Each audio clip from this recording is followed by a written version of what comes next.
Assalamualaikum warahmatullahi wabarakatuh. Wildan di sini kembali lagi di cerita Wildan.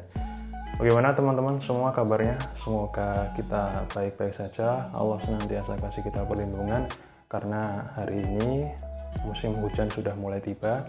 Semoga teman-teman bisa jaga diri, semoga teman-teman juga bisa terhindar daripada musibah. Di video ini saya mau menjelaskan tentang bagaimana prosedur pendaftaran nikah bagi teman-teman yang akan melangsungkan pernikahan, baik menikahnya di kantor ataupun menikah di luar kantor. Saya mau coba jelasin tentang tata cara mulai dari tahap yang paling awal teman-teman untuk mendaftar pernikahan sampai kemudian buku nikah itu nanti bisa teman-teman dapetin. Oke, yang pertama yang harus teman-teman pahami bahwa dalam proses pemberkasan nikah itu ada namanya berkas milik laki-laki dan berkas milik perempuan. Biasanya tempat pelaksanaan nikah itu ada di rumah atau di tempat domisili si mantan perempuan. Jika kedua mempelai itu ada dalam satu lokasi atau satu kecamatan yang sama, maka berkasnya itu sama saja. Tetapi jika mantan laki-laki dan perempuan itu beda daerah, apalagi beda kabupaten misalnya, maka ada berkas-berkas tertentu yang harus diurus terlebih dahulu, khususnya bagi pengantin yang akan melaksanakan numpang nikah. Langkah paling pertama, ini hampir di seluruh Indonesia kita melakukannya, yaitu kita harus lapor dulu paling enggak atau minta surat pengantar dari ketua RT atau RW tempat kita tinggal. Nah, nanti setelah kita punya dikasih surat pengantar itu kita simpan, kemudian kita satukan dengan berkas-berkas lainnya. Saya akan sampaikan dulu untuk berkas calon pengantin laki-laki. Biasanya ini yang harus diurus terlebih dahulu.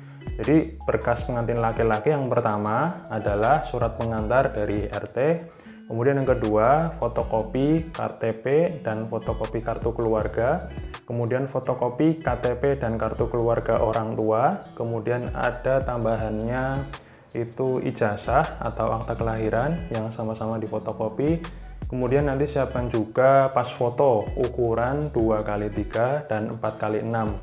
Kalau saya sarankan masing-masing 2 lembar. Nah, nanti semua berkas itu teman-teman kumpulin semua. Nanti semua berkas itu, berkas laki-laki tadi dijadikan dalam satu map. Nah, itu nanti untuk disiapkan dibawa ke balai desa atau ke kelurahan. Sampai di kelurahan, tadi saya ulangi lagi, jadi berkas laki-laki yang pertama diurus dulu ya. Berkas laki-laki ada surat pengantar dari RT, kemudian siapkan fotokopi KTP dari mempelai laki-laki, fotokopi kartu keluarga mempelai laki-laki dan orang tua, kemudian fotokopi KTP orang tua juga, kemudian ada fotokopi ijazah terakhir atau akta kelahiran, kalau bisa dua-duanya, dan yang terakhir ada pas foto. Itu dijadiin satu, kemudian sampaikan ke petugas di kelurahan atau balai desa. Saya akan mengurus berkas-berkas pernikahan. Nanti dari pihak desa atau pihak kelurahan mereka sudah bisa paham, jadi kita tinggal menunggu saja untuk dibuatkan beberapa berkas N1, N2, dan N4. Nah, saya coba jelasin dulu mulai dari N1. N1 adalah berkas yang isinya di dalamnya identitas dari mempelai yang akan menikah. Mulai dari nama, kemudian NIK, alamat, mungkin dan juga status sebelum statusnya, apakah dia belum kawin atau duda atau janda.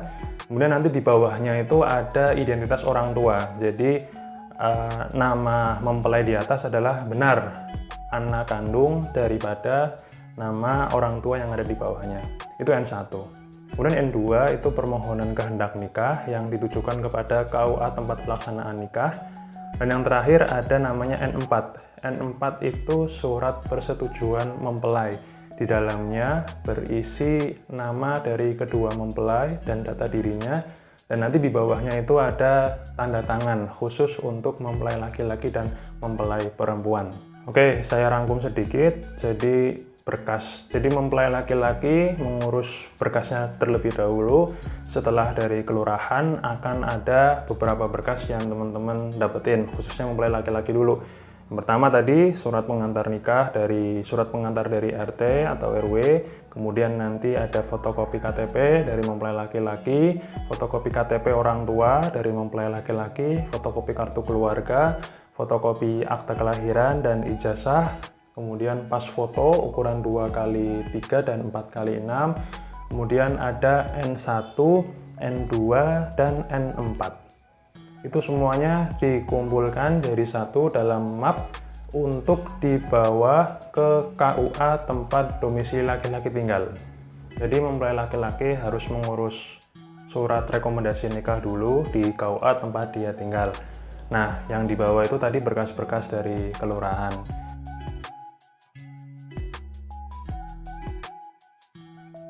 Nanti kalau surat rekomendasi nikah dari KUA-nya sudah keluar, baru berkas laki-laki itu nanti dijadikan satu dengan berkas mempelai perempuan untuk didaftarkan di KUA tempat pelaksanaan nikah akan dilangsungkan. Nah, tadi kita sudah bahas berkas dari mempelai laki-laki, sekarang saya coba akan bahas tentang berkas-berkas mempelai perempuan. Kurang lebih hampir sama, cuman ada sedikit perbedaan khususnya nanti untuk masalah perwaliannya. Jadi sama kayak mempelai laki-laki tadi, mempelai perempuan juga harus datang ke ketua RT, minta surat pengantar, kemudian nanti sebelum ke kelurahan untuk mendapatkan N1, N2, N4, siapkan juga berkas-berkas yang sama dengan mempelai laki-laki tadi, ada fotokopi KTP orang tua, fotokopi kartu keluarga, fotokopi ijazah, kemudian akta kelahiran, pas foto. Nah, khusus pengantin perempuan yang walinya ayah kandung, itu nanti juga biasanya dari kelurahan itu akan mengeluarkan surat keterangan wali nikah.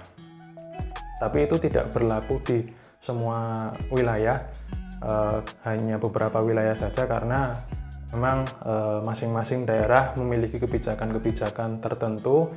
Tetapi kalau tidak menggunakan surat keterangan wali nikah juga tidak masalah selama sudah dilampiri fotokopi KTP dari wali nikah mempelai perempuan tersebut. Khusus pengantin mempelai putri yang dia anak pertama wajib untuk melampirkan buku nikah orang tua. Kenapa? Karena itu untuk menentukan keabsahan dari wali nikahnya. Itu tadi berkas-berkas yang secara umum yang kira-kira perbedaannya dari mempelai laki-laki dan perempuan hanya terletak di surat keterangan wali atau fotokopi buku nikah orang tua khusus bagi perempuan yang dia anak pertama. Tapi kalau dia anak kedua, tiga, dan seterusnya berkasnya relatif sama. Yang membedakan adalah ketika kedua mempelai ini berasal dari daerah yang berbeda, dari mempelai laki-laki ada surat rekomendasi dan dari perempuan itu tidak perlu membuat surat rekomendasi dari KUA. Nah, kalau si perempuan tadi sudah menyiapkan berkas-berkas itu, kemudian pergi ke kelurahan mendapatkan N1, N2, N4, berkas dua-duanya punya mantan laki-laki dan mempelai laki-laki dan mempelai perempuan dijadikan satu untuk didaftarkan di KUA tempat pelaksanaan akad nikah akan dilangsungkan.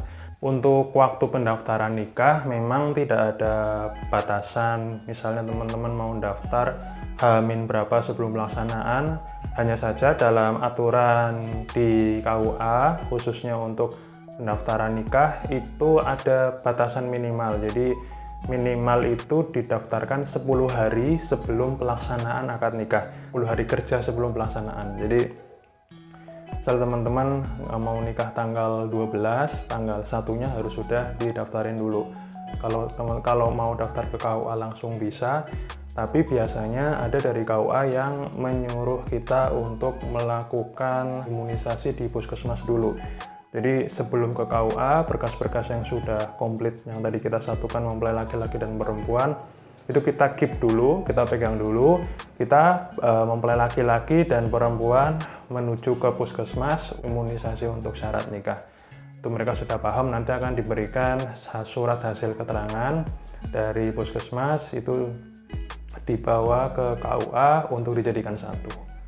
Jadi begitu teman-teman, untuk surat keterangan kesehatan atau imunisasi dari puskesmas itu bisa dilakukan dengan dua cara. Yang pertama, didaftarkan dulu di KUA, kemudian teman-teman baru imunisasi, atau sebelum didaftarkan di KUA, kalian mempelai laki-laki dan mempelai perempuan ini imunisasi dulu. Jadi berkas semua sudah komplit, baru nanti didaftarin. Dua-duanya bisa, tergantung teman-teman nanti di KUA mana, karena beberapa KUA memang ada perbedaan dalam proses masalah untuk surat imunisasinya itu.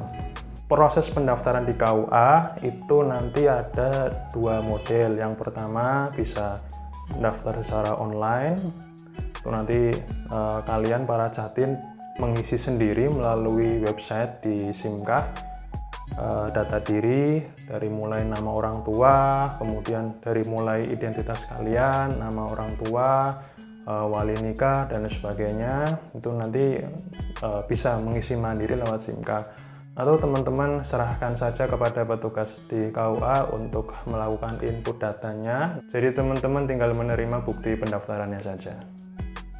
Oh iya, hampir lupa saya sampaikan, kalau nikah di kantor itu biayanya Rp0. Kalau ngundang atau di hari libur itu biayanya Rp600.000. Nanti langsung dibayarkan ke kantor pos atau ke bank atau melalui model pembayaran lainnya.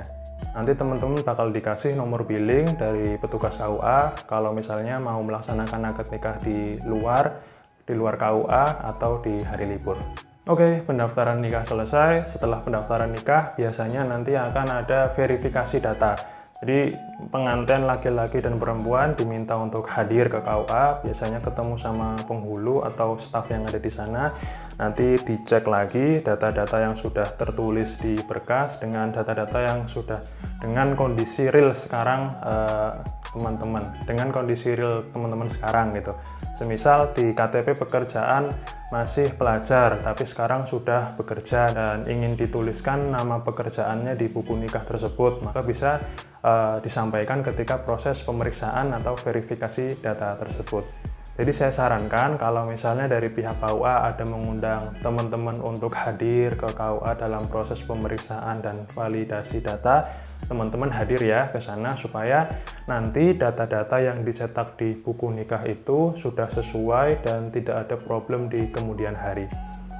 Setelah proses validasi data, nanti teman-teman akan mengikuti bimbingan perkawinan yang mana biasanya ada dua model, bimbingan perkawinan secara mandiri, langsung di tempat hanya dengan penghulu dan pasangan teman-teman sendiri, atau yang kedua bimbingan perkawinan secara klasikal yang mana nanti akan menghadirkan beberapa pasang calon pengantin yang akan menikah dikumpulkan jadi satu, kemudian nanti akan diberikan materi-materi pranikah, kemudian pasca pernikahan, dan materi-materi lainnya yang saya rasa cukup penting untuk nanti diikuti. Bimbingan perkawinan selesai, pengantin tinggal menunggu jadwal yang sudah ditentukan, siapkan fisik dan juga mental, supaya nanti ketika proses pelaksanaan akad nikah berjalan itu semuanya dalam kondisi yang baik, semua dalam kondisi yang prima, sehat, karena jangan sampai kita terlewat momen bahagia ini. Oke, terima kasih teman-teman yang udah nonton video ini. Like kalau teman-teman suka, dislike kalau nggak suka. Kalau mau langganan, biasa klik lonceng yang ada di bawah. Sampai ketemu di video-video selanjutnya. Terima kasih, bye-bye.